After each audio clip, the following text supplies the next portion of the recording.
Je disais donc bonjour à toutes et à tous.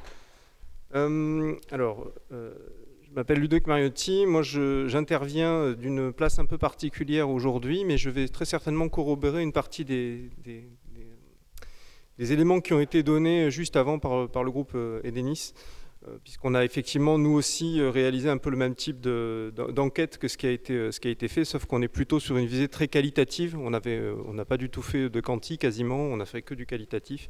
Et donc on a des résultats qui corroborent totalement ce que vous nous avez indiqué, mais néanmoins, je vais plutôt vous donner des verbatims un petit peu dans la présentation que je vais faire. Moi je représente donc une fédération du secteur médico-social que vous connaissez peut-être par ailleurs, qui s'appelle l'Uriops Occitanie. Je vais vous parler d'une place un petit peu particulière, puisque je ne vais pas parler au nom de la fédération que je représente habituellement, mais là je vais plutôt parler au nom d'une association que l'on accompagne et qui représente 15 EHPAD, en fait, sur le département d'Oléro exclusivement. Et ces 15 EHPAD se sont réunis en association depuis fort longtemps, depuis 2001, pour justement travailler peut-être plus particulièrement la question de la vie sociale dans les structures de type EHPAD. Et donc moi je vais vous parler aujourd'hui depuis cette place-là, et en ce qui concerne cette association qui s'appelle Cohordage et que vous connaissez peut-être aussi par ailleurs. Donc je vous propose d'aborder la thématique des EHPAD durant la crise Covid, peut-être plus spécifiquement la question du lien social en établissement pour personnes âgées à l'épreuve de la Covid justement. Ce faisant, il me semble préalablement nécessaire de préciser la philosophie qui guide les EHPAD adhérents à cette association qui s'appelle Cohordage, puisqu'ils ont une philosophie particulière, et je pense qu'il faut en dire quelques mots avant de commencer à parler justement de cette question du lien social pendant la crise Covid. Peut-être quelques éléments, quelques jalons sur ces EHPAD qui adhèrent à cette association qui s'appelle Cohordage. C'est que l'EHPAD n'est pas qu'un lieu médicalisé. Ce doit avant tout être un lieu qui promeut la vie et qui crée les conditions de son existence. En ce sens, le lien social qui se crée dans les établissements doit être entretenu, cultivé, développé. Ce lien social constitue tout à la fois le terreau fertile de l'inclusion des personnes âgées accueillies en établissement, mais c'est également, et peut-être principalement, le canal permettant d'assurer le bien-être moral, physique et psychique des personnes âgées, au sens de la définition posée par l'Organisation mondiale de la santé. Conscient de cette nécessité d'assurer un parfois trop fragile équilibre entre soins et vie sociale, les EHPAD de Cohordage se sont toujours fixés comme horizon de ne jamais obérer la vie sociale, mais de la considérer comme une dimension constitutive de la santé des personnes. Pour ce faire, ces EHPAD cherchent constamment à lutter contre les mécanismes qui conduisent mécaniquement, justement, à amenuiser ce lien social. Quelques principes qui irriguent les pratiques des professionnels des EHPAD de Cohordage. L'EHPAD doit être un lieu d'épanouissement et de promotion des libertés individuelles. En ce sens, il s'agit clairement de lutter contre les logiques qui viennent limiter la capacité à agir des personnes. Il ne s'agit ni plus ni moins que de promouvoir l'autonomie des personnes en leur permettant de s'affranchir au mieux des contraintes propres aux logiques institutionnelles. Bref, de faire en sorte que l'institution libère les personnes et ne génère pas, au contraire, un carcan de règles parfois réelles, au sens de poser des règles dans un règlement de fonctionnement par exemple, mais surtout fantasmer. C'est des règles qui n'existent nulle part, dans aucun texte, mais que l'on pense exister du fait d'évoluer dans une institution. Le but est bien de lutter contre la tentation trop facile de créer des institutions totales ou totalitaires au sens goffmanien du terme. Cette liberté repose aussi sur la possibilité de prendre un risque. Partant du principe que le risque est consubstantiel à la vie, et donc que de ne pas pouvoir prendre de risque revient à ne pas vivre, les EHPAD de Cohordage soutiennent le principe d'un droit au risque, mais accompagné. Être libre en établissement suppose également de réussir à créer les conditions d'un affranchissement psychique des personnes âgées, notamment en luttant contre les représentations parfois abusives de l'autorité au sein de l'établissement. Comme l'a démontré si habilement Milgram, la figure de l'autorité peut engendrer une déshumanisation totale de la relation entre le soignant et la personne âgée.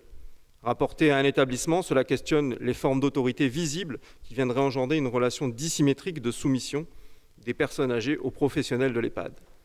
On peut penser aux exemples de la blouse, tout simplement, du port de la blouse dans un établissement, ou encore aux digicodes qui sont trop souvent systématiquement mis dans les établissements médico-sociaux, et dans les EHPAD en particulier. Dans un EHPAD, la vie sociale a autant d'importance que l'aspect médical. En ce sens, l'animation, comprise à la fois comme des temps d'animation, mais également comme une philosophie de l'accompagnement à la vie en continu, doit être l'affaire de tous. L'ensemble des professionnels ne doivent pas se limiter à la seule technicité du geste, ils doivent participer de l'accompagnement à la vie de la personne. S'asseoir à côté de la personne pour discuter de ses éventuelles difficultés personnelles est aussi essentiel que de l'aider à réaliser sa toilette ou que de lui administrer des médicaments. Cela revient également à assurer une véritable interdisciplinarité dans une logique d'accompagnement global. Il apparaît alors essentiel que de lutter contre des mécanismes de segmentation où chacun est responsable d'une part de l'accompagnement, mais où la dimension globale de cet accompagnement est royalement ignorée. Chacun a parfaitement exécuté sa tâche, il l'a fait en conscience et le geste technique est maîtrisé et correctement réalisé. Pourtant, si les professionnels ne se réalisent pas une focale arrière et ne prennent pas conscience que la personne a une vie globale, a une dimension globale, la maltraitance devient totalement possible. Alors, après ce propos un peu liminaire pour vous présenter un petit peu la philosophie finalement des établissements qui adhèrent à cette association qui s'appelle Cordage et qui met en travail de manière régulière en fait la question de l'animation notamment et de la vie sociale, je dirais plus globalement, dans les établissements, voyons un petit peu ce qui s'est passé pendant la crise Covid. Pendant la crise Covid, en octobre 2020, après la sidération de la première vague et à l'aune de la seconde vague, il est vite apparu comme essentiel de capitaliser sur les transformations du lien social et sur les bonnes pratiques professionnelles qui ont émergé à l'occasion de la crise sanitaire. Pour deux raisons. Tout d'abord, pour soutenir les équipes face à une situation inédite, jusqu'ici, mais aussi pour tirer du positif, même dans une situation critique et brutale pour tous.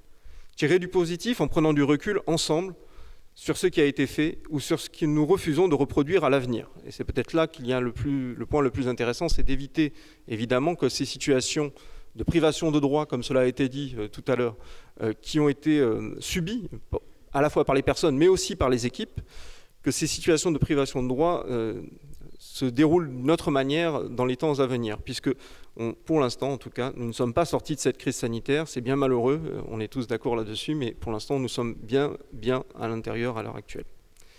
Alors, qu'est-ce qu'on va constater? Qu'est-ce qu'on a pu constater, en tout cas, via l'enquête que l'on a faite et puis via les groupes de travail qu'on organise de manière régulière au sein de Cordage? La première chose, c'est peut-être une évolution du rôle de l'animateur. L'animateur est souvent cantonné, alors pas trop dans les EHPAD qui appartiennent à Cordage, mais c'est un peu l'orientation qu'on a habituellement, c'est que l'animateur est souvent cantonné à l'organisation de moments festifs et d'animation quotidienne. Et là, il s'est retrouvé missionné à l'organisation d'animation individuelle.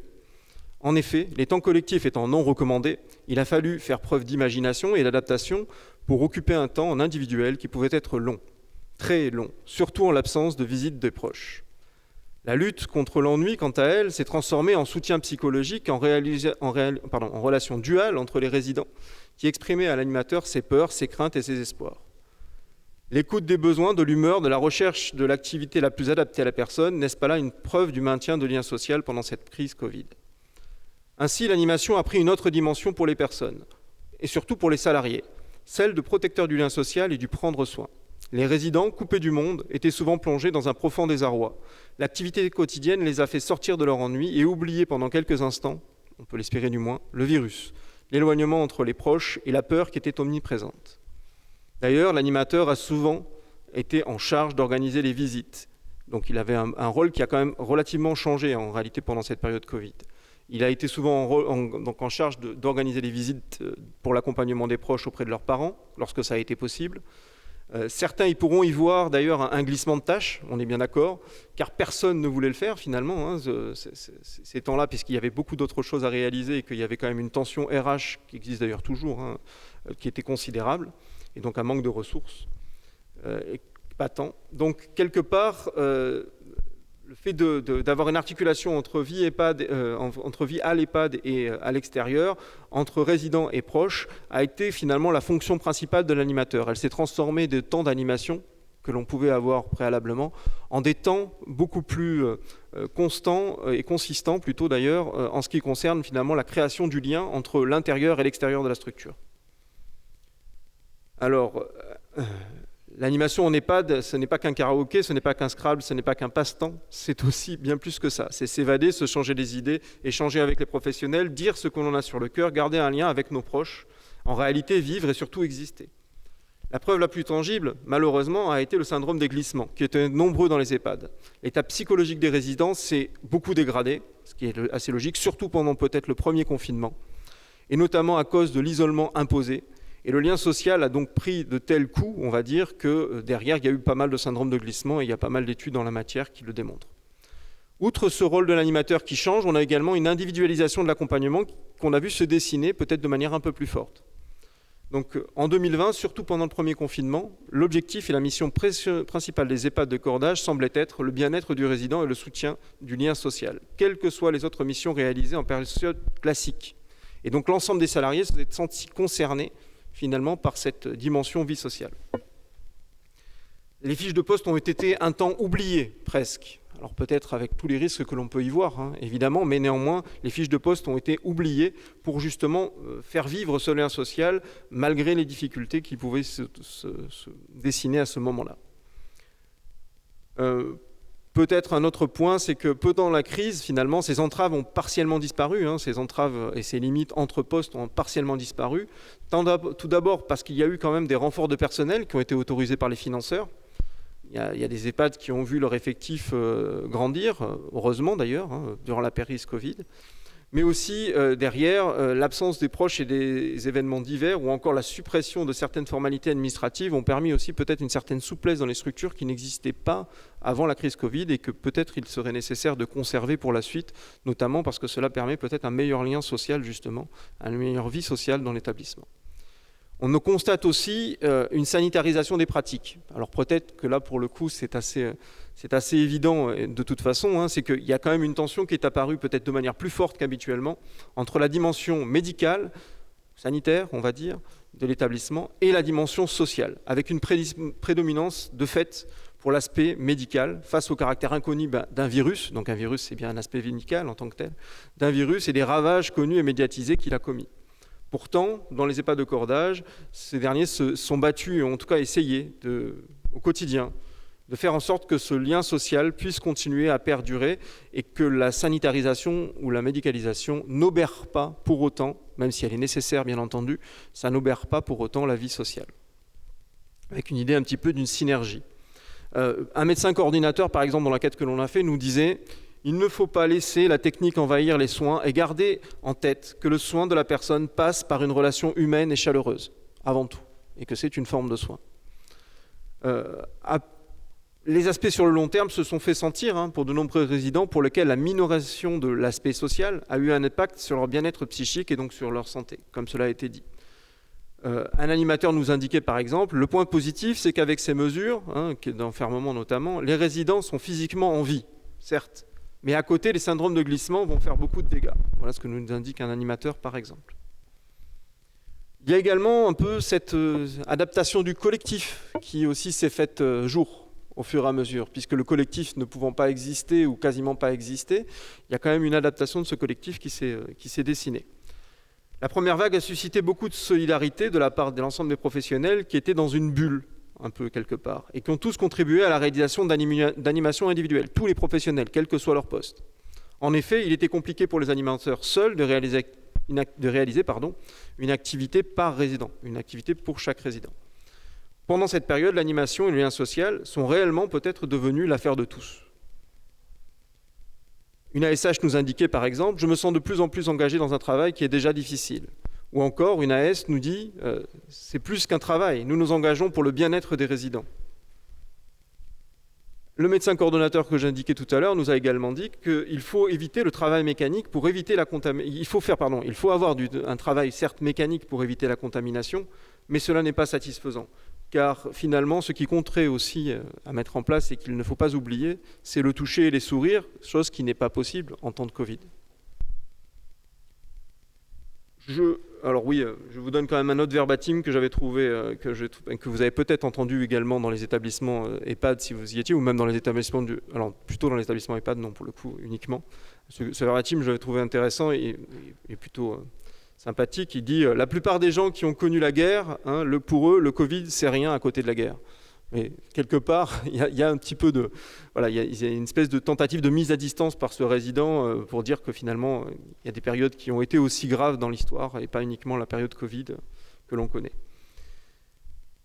Un autre point également qu'il faut souligner, c'est la transformation des liens familiaux. Ça a été dit dans l'enquête qui a été faite par Denis juste avant, mais c'est la même idée, hein. On a bien une transformation des liens familiaux qui s'est générée. La Covid a fait qu'il fallait utiliser les nouvelles technologies d'information et de la communication, enfin des NTIC, enfin les tablettes, comme vous l'avez très justement dit, où finalement on s'est aperçu que peut-être c'était plutôt les professionnels qui avaient une appréhension à utiliser les tablettes plus que les personnes âgées elles-mêmes quand elles ont su s'en servir, tout simplement, puisqu'après elles en ont fait vraiment des outils qu'elles ont utilisés au quotidien. Alors par contre, il y a aussi un peu le pendant de la représentation, il y a l'évolution dans le temps, c'est-à-dire que comme on a fait notre enquête assez récemment, on a une évolution en fait de la situation et des constats que l'on peut formuler. C'est-à-dire qu'au départ, une IDE le dit très bien, le résume très bien. Elle disait, au départ, on était des héros du premier et du second confinement. On était des héros, on nous applaudissait le soir, pour rappel. Et puis finalement, de héros, nous sommes devenus des geôliers. Dans les derniers temps du confinement, parce qu'effectivement, finalement, ces questions d'enfermement des résidents dans les établissements ont fini par, au départ où on était, quelque part, tout le monde était plus ou moins d'accord pour ça, au bout d'un moment, ça a été insupportable, finalement, de se retrouver dans ces postures-là, et finalement, les professionnels se sont retrouvés, eux, dans une situation où ils étaient qualifiés de geôliers, quelque part. Et puis, dernier point que je vous souhaitais mettre à votre connaissance aujourd'hui, c'est qu'il y avait cette idée d'un changement du lien aussi, pas uniquement entre, du lien familial que l'on pouvait connaître, hein, au lien familial d'ailleurs, je ne l'ai pas dit, mais où il y a eu énormément de familles qui, peut-être plus qu'à l'accoutumée, ont demandé, ont souhaité, si vous voulez, participer de manière plus active à la vie de leurs parents. C'est assez étonnant, c'est-à-dire que des parents qu'on n'avait jamais vus, d'un coup, avec la crise Covid, ont souhaité parler à des enfants qu'on n'avait jamais vus dans les établissements initialement et qui venaient jamais, ont eu d'un coup une grande attention à leurs parents alors qu'ils ne l'avaient pas initialement. Ça aussi, c'est un changement qui est réel. Mais là, à l'heure actuelle, qui s'est à nouveau amenuisé. Voilà, il y a aussi cette idée que je n'ai pas évoquée qui est le lien entre le professionnel et le résident, et j'en finirai là-dessus. Sur le professionnel et le résident, là aussi, il y a une relation duale qui s'est créée, qui est différente, puisque la vie privée de chacun, à la fois de la personne âgée, mais aussi la vie privée de la personne du professionnel, sont rentrées beaucoup plus se sont beaucoup plus montrés que ce qui pouvait être le cas habituellement. Avec une vraie question pour le professionnel, où est-ce que je mets est-ce qu'on doit mettre d'ailleurs une limite ? Comment je rentre dans une juste proximité avec le résident ? Et là, ça a été beaucoup plus bousculé, puisque chacun a donné peut-être un peu plus à voir de sa vie privée que ce qu'il le faisait initialement. Et là aussi, ça a généré des liens certainement plus forts entre les résidents et les accompagnants, mais aussi la difficulté de savoir où borner cela. Voilà pour les éléments dont je pouvais parler, mais qui, me semble-t-il, corroborent en tout cas ce qui a été dit avant, et je pense que ça pourra corroborer éventuellement ce qui sera dit après aussi. Voilà, merci.